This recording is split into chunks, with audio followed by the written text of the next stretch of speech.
Assalamu alaikum and welcome to my channel. So I'm here again with another unique video. So this is about 15 top Pakistani English novels. So these are novels which for a very long time have been affecting the minds of the people and the genre of English novel in Pakistan, because these people have showed the talent, the real talent, with showing the realism and the real pictures of what they saw, what they see, and what is going on around. So ये जो novels हैं इनका idea हर student को होना बहुत ज़रूरी है, because as your favorite book, if asked in interview, you can name one of them. Or if you want to know the social conditions of the country, तो उसके लिए भी ये चीज़ें historical incidents जो हुए, for example the partition time, so उसकी information, what is that we are going through nowadays, वो सारे हालात, so all are depicted in these novels. So anyone from abroad who doesn't live in Pakistan, if he goes through these novels, so he can get to know much about the culture, traditions, history of our country. And though कहीं पे हम we may feel कि कुछ novels में we may not agree with the thing कि इसमें कुछ ज़्यादा ही एक हमारे मुल्क को फनेटिक करके दिखाया हुआ है. But still, most of the details are pertinent and relevant. So let's go through these 15 novels. So first of all, Ice Candyman, also known as Cracking India, and it was later a film was made on it named as Earth. So Amir Khan was starring in that. So this is by Bapsi Sidhwa, and it was published in 1991. So Bapsi Sidhwa is recipient of Stara Imtiaz for a contribution to writing. So इसमें उसने partition के हालात बताए और उसमें दिखाया कि how the situation changes a person from friend to foe. वो जो brutality थी partition की, उसमें किस तरह लोग उस power का, heartbreak का, उस terror का शिकार हुए. So the novel is generally referred to as a story about partition of India. Hence the title, but its original title was Ice Candy Man, like Cracking India इसलिए कहा गया. But Ice Candy Man, which allows for broader interpretation of this story. The plot involves Lenny, a 4 years old Parsi girl who recounts her childhood memories after she is struck by polio in her infancy. She spends most of her time with her ayah Shanta, an 18 years old Hindu girl from Amritsar. Their relationship is the main narrative because Lenny spends a lot of time with her ayah and she learns a lot about adult relationships from being with voluptuous nanny and her very diverse group of admirers. So, sexual awakening is a major theme of the book, but so is communal identity, as the story takes place between 1943 and 48 when India gained independence but was split into two countries. Aya's admirers are a cross section of the Lahore residents before partition. Lenny has lot of female relatives and this novel has plethora of characters, but Aya is one she is the most intimate with. Partition does not really affect Lenny until during the chaos of 1947. She accidentally betrays Aya's presence in the house and Aya is carried off by an angry Muslim mob. So what happens afterwards? We come to know that many people they turn against each other, and many people who were friends they turned into foes. So what happened afterwards or near the end is once partition and Pakistan become a new reality, the children worry about what may have become of Aya because she went despair. Lenny's mother and aunt are involved in taking care of fallen women, victims of the violence, now rejected by their families. Then they see Aya in a car, dressed up and made up like a Bollywood star. They find out that she's living in the Kota, the disreputable part of the old city, with Ice Candyman, one of her former admirers who has now transformed himself into an Urdu poet but pimps her out and represses Aya ruthlessly. Lenny's godmother intervenes and they extricate Aya from her captivity in order to let her return to her family village. So the book is made up of many lively and interesting anecdotes, some of them related to partition, but as many to Lenny's personal development and the unique position of the Parsis in Lahore and in India. Some of the chapters carry forward the plot, but many of them do not, but they leave an impression of a community in a place that was permanently transformed in a matter of months, that is partition time. Muhammad Hanif is a British Pakistani writer and journalist. He pursued a career after graduating from the Pakistan Air Force Academy. He is author of the critically acclaimed novel A Case of Exploding Mangoes, which was long listed for the Booker Prize. The central theme of the book is a fictitious story behind the real life plane crash which killed General Zia, the former president of Pakistan. The book has layers of intricate detail which mirror the several conspiracy theories that are associated with the actual incident. A Case of Exploding Mangoes has elements of black comedy, but it manages to maintain the reader's curiosity throughout. So, in themes, it carries the theme of corruption, global politics, Islamism, and the characters who are used here, they are depicting these themes in very accurate manner. So apparently, it is the backdrop of a real incident that killed one of the presidents of Pakistan in a plane crash, and that is linked to certain more things which may be fictitious or may be based on reality. So the central theme is again the same plane crash of General Zia, who was president of Pakistan from 77 to 88.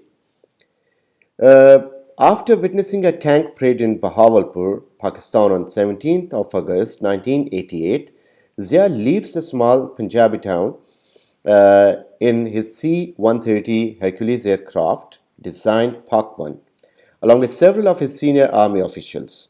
The US ambassador to Pakistan owned a rifle and some crates of mangoes. Shortly after smooth takeoff, the control tower loses contact with the aircraft. Witnesses who saw the plane in the air later claimed that it was flying erratically before nosediving and exploding on impact, killing all 31 on board. Zia had ruled Pakistan for 11 years prior to his death.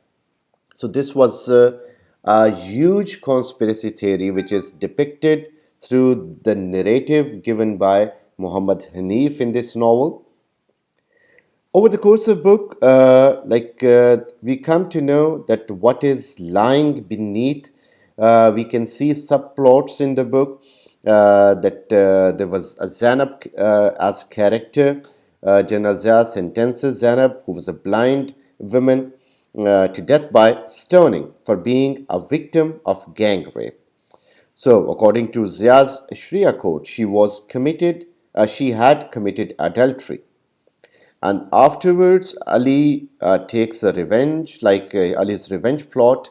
It consists of stabbing Zia in the eye with his under officer's sword, a move he practices daily in secret. So, this is what he plans to. So, this is what then happens afterwards. The novel by the end does not confirm whether or not Ali is successful in his attempt to assassinate General Zia. Rather, several alternatives are offered. The cursed carrion crow that crashed into the plane's engines while pursuing the mangoes, an explosion planted in the mangoes by the All Pakistan Sweepers Union in revenge for the death of their General Secretary at the hand of Major Kiani, or one of Zia's confidants, each with their own secrets and motivations. The book even speculates that it could be the work of CIA. So this was very sensitive issue that is addressed by Muhammad Hanif in A Case of Exploding Mangoes.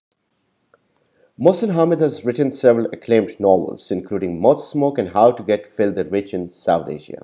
So one of his most famous novels is The Reluctant Fundamentalist, which was written in 2007. So this is a story about a Pakistani man, a young man, Changiz.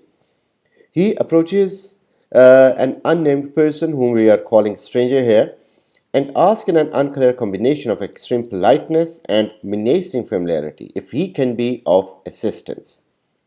Chingay says that the stranger looks American and escorts him to a nearby cafe where they sit and take tea and also they have their dinner. As afternoon turns into evening, Chingay tells the stranger about his time in the United States. So this is his story then. Chingay comes from a respectable family, but the family was declining. He gets into and attends Princeton University, where he makes excellent grades and acts the part of an exotic foreigner, but also works multiple jobs to support his family and himself. So he tells the stranger that he had to do certain jobs and he was hiding this from rest of the people. Near the end of the senior year, he interviews for the prestigious valuing firm Underwood Sampson, which does analysis to determine the worth of companies.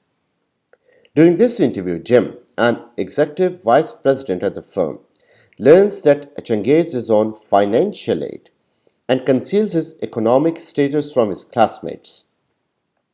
Jim tells Changiz that he too hid his background at Princeton and gives him a job. Between graduating Princeton and beginning his career at Underwood Sampson, Cengiz goes on a vacation to Greece with Princeton friends and peers. It is here that he meets Erica, a beautiful and charismatic Princeton graduate with whom he is instantly smitten. In New York, Cengiz begins his career at Underwood Sampson. He makes friends with another trainee, Wayne Wright, and wins the admiration of his colleagues and supervisors. Meanwhile, he continues to spend time with Erica, who lives in New York, and invites him to parties and dinners. Cengiz notices that Erica seems deeply lonely, even when she is surrounded by friends, and learns that her boyfriend and childhood friend Chris died last year. While working in Manila, in the Philippines, Cengiz witnesses the collapse of Twin Towers on September 11, 2001, and finds himself feeling a player at the sight of powerful, arrogant America brought to his knees. Then, on his return flight to New York, he is detained at the airport. He begins to notice that and to be the subject of increasing racism and discrimination in New York City at Underwood Sampson. Erica, who was sad after 9/11, begins to sink into nostalgia for Chris. One night, Cengiz and Erica have sex, and Cengiz achieves partly by telling Erica to pretend that he is Chris. Cengiz thinks that this will bring them closer, but Erica grows increasingly distant from Cengiz.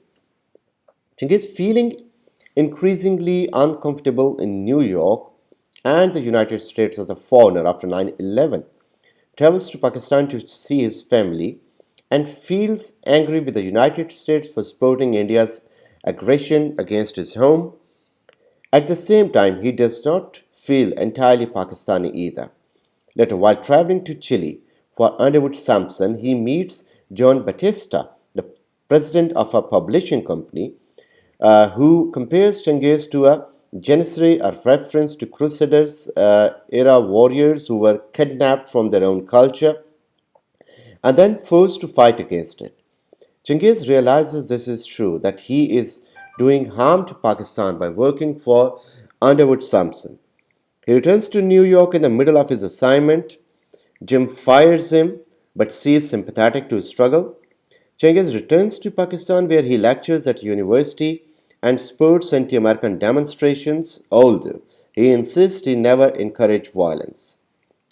As Cengiz tells Stranger the story, he frequently points out that Stranger seems uncomfortable and notes that Stranger has something under his jacket in the exact position where spies keep the gun. The waiter who afterwards serves them the food seems angry with the stranger, but Cengiz reassures the stranger that there is no danger at all. And then Cengiz then walks the stranger back to the hotel, and as they stand outside, the stranger notices a group of people, including a waiter, who have been following them. So this is a place where we may find something which we may call the turning point, and like and he reaches under his jacket. That means that he is going to get something from it. So this is the reluctant fundamentalist, a story of a person who went abroad and the situation changed him, और जो हालात ख़राब हुए उसके बाद उसने सोचा कि अपने घर का दिया किसी और के घर रोशनी कर रहा है, उससे बेहतर है कि मैं अपने मुल्क में वापस आऊँ. So he returns. So this is how it ends. Kamila Shams is a British Pakistani novelist, and her exquisite literary works include The Muslim Case, Salt and Saffron, and Broken Verse. Burnt Shadows was her fifth novel and was shortlisted for Orange Prize for Fiction. In this book, she highlighted that an individual's identity is not fixed and it goes on the process of evolution as life goes on. She has articulated love and hate feelings throughout the novel. Shams's work makes the reader get an emotional ride with her. So, as far as the book is concerned, so the title Burnt Shadows, that basically tells everything. Now, कामिला Shamsi जो एक British Pakistani novelist है, उसके जो works basically किस चीज़ के बारे में लिखती है, मुस्लिम क्राइसिस के बारे में, और एक मुस्लिम्स का जो एक वैल्यू है, उनका जो नाम है सोसाइटी में, उसको एक ऊंचे लेवल पे रखने के लिए this is what she is writing. So at the same time, up in this book, what we find is that she has used so many different things which have got very good reception by the people. World War II, Japan, India, Pakistan, 9/11, Afghanistan, Nagasaki, Delhi. So this is quite a novel is replete with certain places and incidents. Jihadis का इसमें जिक्र है, और इसके अंदर उसने Muslims के जिस तरह मुस्लिम्स हैं और जिस तरह उन्हें पोर्ट्रे किया जा रहा है. So she has shown like all the aspects.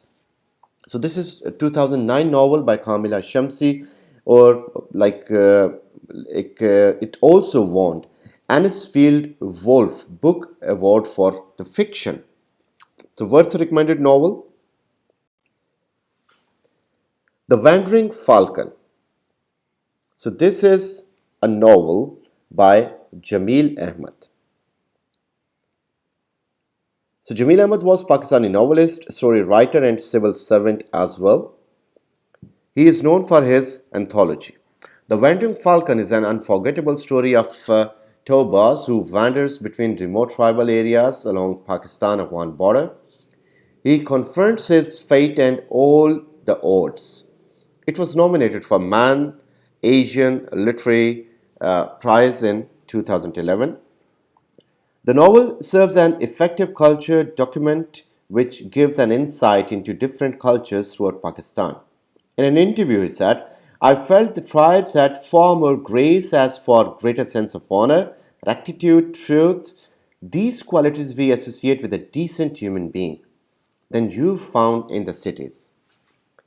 So this book is about all those things which are explained here. So this as he himself is saying कि जो tribes के अंदर मैंने grace देखी, जो sense of honor देखा, जो qualities हमने देखी, इनको हम associate करते हैं decent human beings के साथ, और ये वो चीज़ें हैं जो कि हमें शहर में नज़र नहीं आती. और डेफिनेटली इस उसने इस चीज़ को बड़े एक डिफरेंट मैनर में दिखाया इस बुक में, और इसने इस चीज़ को इस तरह दिखाया कि जिसको हम like we do not expect it may happen that way. Mohsin Hamid says about the book, superb, the work of a gifted storyteller who has lived in the world of his fiction and who offers his readers rare insight, wisdom, and above all, pleasure. In other rooms, other wonders. So Daniel Muyuddin is Pakistani American writer who has written a collection of short stories. His stories are filled with his memories spent in his family farm that was in Rawalpindi. He has worked as a lawyer, journalist, director, and a businessman before focusing on writing. He was influenced by Anton Chekhov and his writings. Other Rooms, Other Wonders is a collection of short stories that explore class, culture, power, and distinction between rich and poor. As each story is rich in history and imagery, it provides the reader with an understanding of people's social status and expectations without being explained.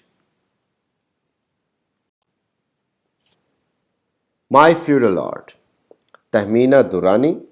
She is a Pakistani author, artist, novelist, and activist on children and women's rights. She was raised in the privilege of Lahore high society. Durrani has written novels such as A Mirror to the Blind and Blasphemy. My Feudal Lord is her most famous as it is based on her life where she exposed her husband for his abuse towards her.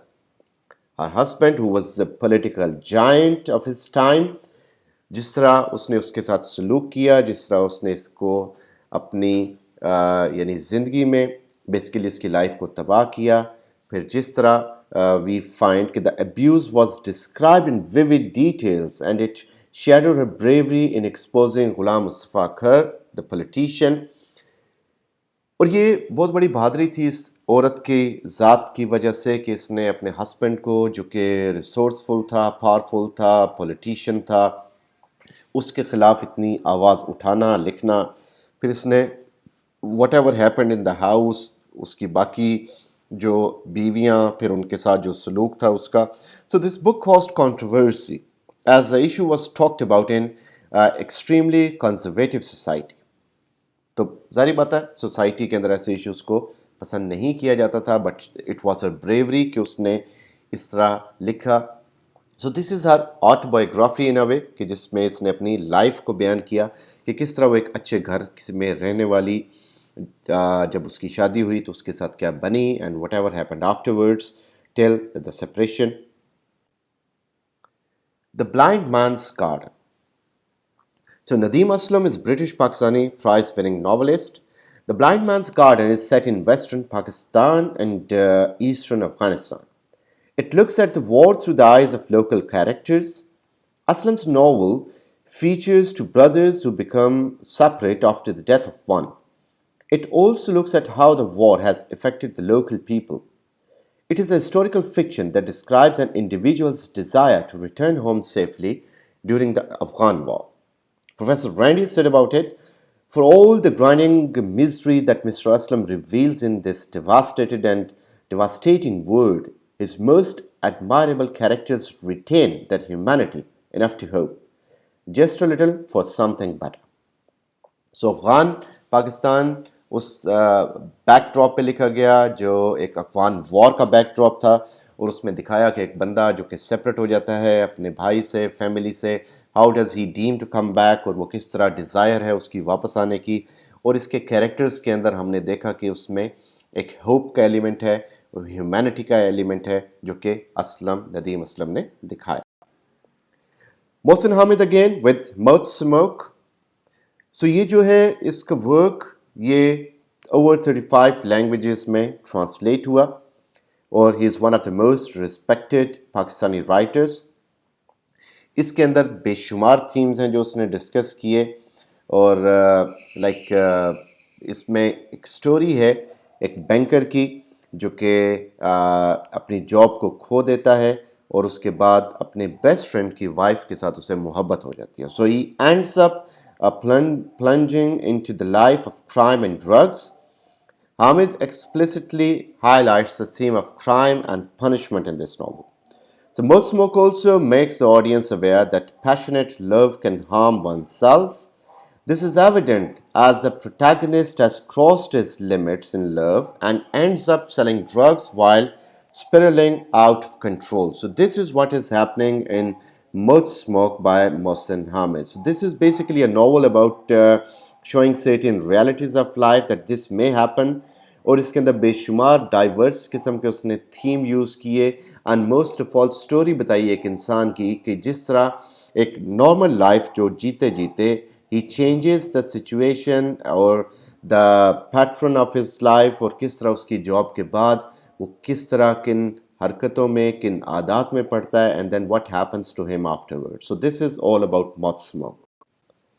The Crow Eaters by Babsi Sidhwa. So, Hanif Qureshi said about the novel that this is the greatest comic novel of the 20th century. What we are shown in this novel about the same issues of a minority community that she talks about sometimes. At the dawn of the 20th century, Freddie moves from his family, from their ancestral home in India to the cosmopolitan Lahore. So they shift here. He opens a shop, and as his fortunes grow, so does the animosity between Freddie and his mother-in-law. The novel is filled with humor and courage as it narrates the life within the Parsi community. It makes the reader aware of the difficulties faced by the marginalized minority community, basically of the Parsis. So, basically, when we talk about Bapsi Sidhwa, so her novels contain such elements. इसके अंदर हम देखते हैं कि इसके अंदर काफ़ी हद तक माइनॉरिटीज़ को वो फोकस करती है because she himself saw all these things very closely. Parsi descendant थी वो, तो उसने इन चीज़ों को बड़े क्लोजली देखा. तो ये क्रो ईटर्स वैसे अपेरेंटली तो अपेरेंट बल्कि in fact it is a comic tale जिसमें कॉमेडी उसने यूज़ की, लेकिन उसके साथ साथ उसमें वो जो इश्यूज थे जो कि माइनॉरिटीज़ ने फेस किए, इन चीज़ों को भी बहुत ज़्यादा हाईलाइट किया गया. So this is one of the best novels और बापसी सिद्धवा के novels like they talk about reality. So ये जो हैं इसके novels they are very close to the realism that she saw and she depicted in a humorous way. Season of the Rainbirds. So Nadeem Aslam is an extraordinary writer, and Season of Birds is just one example. It won several awards with its imaginative description of mystery, political fiction and war. So इसमें monsoon season दिखाया गया और ये base करता है एक 19 साल पुराने वाक़े पे जिसमें एक ट्रेन का क्रैश होता है और उसमें एक मेल बैग था जो कि कहीं पे खो जाता है और 19 साल बाद वो पाकिस्तान के एक स्मॉल टाउन में डिस्कवर होता है और उसकी डिस्कवरी के बाद लोगों की लाइफ्स के अंदर चेंज आता है, दीज गेट डिस्टर्ब. तो ये स्टोरी है, इसको पढ़ने के बाद जो रीडर है, reader wants to go back to that incident जहाँ पे ये प्लेन यहाँ पे ट्रेन का क्रैश हुआ और जिन हालात में ये स्टोरीज लिखी गई. सो ये जो नावल है ये इसका डेब्यू नावल था and it is said to be one of the most impressive first novels of recent years. Agency rules. Khalid Muhammad works as business executive, but his passion in writing and agency rules is captivating thriller. The writer is aware of Pakistani politics and military operations, which is what he explores in this novel. Agency Rules is a journey behind the headlines about Pakistan. It delivers an intense story about that challenges the reader to question everything they've been told about the country. Readers get to know that Pakistan is constantly rocked by the violence and how the Afghan war adds fuel to fire. It is Pakistani English novel that will keep readers engaged throughout. So basically the role of agencies, the war, the political background, the war background. So this is all makes it a great novel with the the sentiments with the reality, realism, situations that were happening, और जो उसमें हम जो देखते हैं sentimental किस्म के imagery that he is using. So this is altogether a great novel. Moni Mohsen is writer of Duty Free. She's a Pakistani writer who then settled in London. She's the author of best-selling social satire, Tinderhook, and A Diary of a Social Butterfly. Mohsen's novel Duty Free is compared to Jane Austen's novel Emma. It is social satire about high society in Lahore. There are comedic elements throughout the novel. It provides a sobering look at the life in a place where bad things affect life every day. Readers feel a laugh riot throughout the novel, especially as there is light-hearted take on like in a fairly negative themes. So, just like Unimaginable by Sonia Kamal, that is based on Pride and Prejudice. So, this Duty Free is based on Emma by the same author, Jane Austen. Between the Clay and Dust. So, Musharraf Ali Farooqi is Pakistani Canadian author, translator, and essay writer. He has described the story that is set in the days after the partition of the subcontinent. The novel tells the story of two characters struggling to hold on to the world they once knew. One is Ustad Ramzi, a wrestler of unparalleled strength. Following partition, his power is coming to an end. So his ending of power is the resemblance of partition. The other is a courtesan called Gohar Jan, who was celebrated for her beauty and singing, but is now out of tune with her new surroundings. Their stories are weaved together in the twilight of their lives as their world falls around them. It is one of the most intriguing Pakistani English novels out there. So, Between Clay and Dust is very exciting and alluring kind of novel that will keep you spellbound till it ends. Nobody killed her. Sabine Javeri graduated from Oxford University and is an assistant professor at the Arzu Center of Literature and Languages at Habib University. The story is about the aftermath of former Prime Minister Rani Shah's assassination. As the report is about to be filled, Shah's close confidant is suspected to be behind the assassination, especially because she managed to escape the bomb blast and she was not harmed. Javeri's novel is about the intense friendship between two ambitious women amidst the political situations. It is dark noir combined with fast paced drama, which explores loyalty and obsession. So these novels have been written by talented authors who want to highlight important themes in their work. They help the reader understand the social, political, and historical themes which have been prevalent with the society. So they are presented in these 15 Pakistani English novels that we have discussed, and we consider to be their respective authors' best work, whatever has been discussed behind in this video. So I hope this was quite informative for you. So if you like these novels, you must go through these and you must watch the movies too. So some novels are based on movies, or some movies are based on novels. They're available. You can go, you can have a look on them. So that will give you a better understanding of the stories of novels. So thank you very much. Stay tuned.